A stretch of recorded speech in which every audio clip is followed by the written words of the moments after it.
And time now for another check of your weather forecast. Brad, a beautiful day to get outside this weekend, but rain's on the way. Yeah, we need the rain actually, so we'll take it. We just don't want it to fall on the weekend. That's always the tough part. We desperately need some rainfall, but I think I can satisfy both of those things by having a pretty nice day tomorrow with the rain coming in later in the day. It is a nice day out there, kind of warm early in the season. April's typically a much cooler, drier month. We're almost 20 degrees above average. We had more like mid to late June type temperatures today as opposed to early parts of April.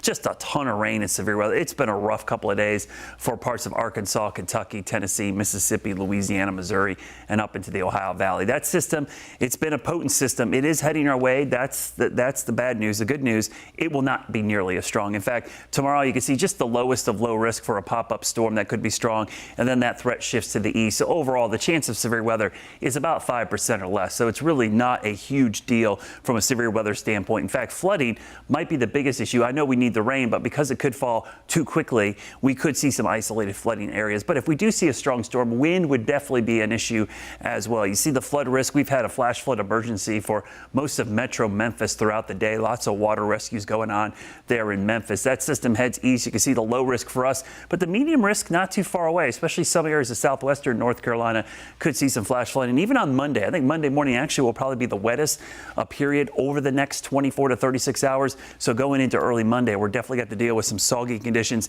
in the morning and afternoon, but this front's going to move through, and once it does, we're going to get back to reality. In fact, temperatures will cool back down to March type temperatures with really cool conditions coming in for the middle of the week. So tomorrow, 7 a.m., we're dry. It's going to be warm. It's going to be humid. As we go into the afternoon, we're still dry through about 4 o'clock. So the mountains, you start to see some of the first rain, but east of the foothills and into the Piedmont, it's dry until probably closer to 6 or 7. So right around dinner time, a couple of those storms, depending on how sunny it is, could be strong, but mostly the bigger issue is going to be the periods of heavy rain. You see the waves of rain through Monday morning, 7 a.m. Monday morning. It's coming down.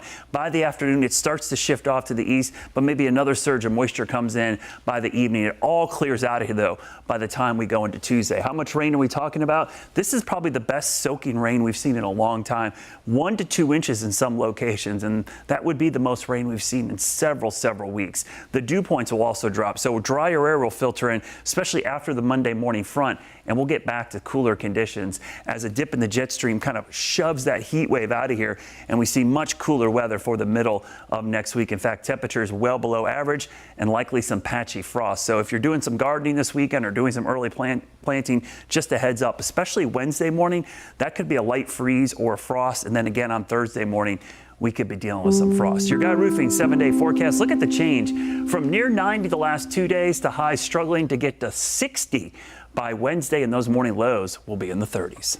What a difference a week makes. Wow.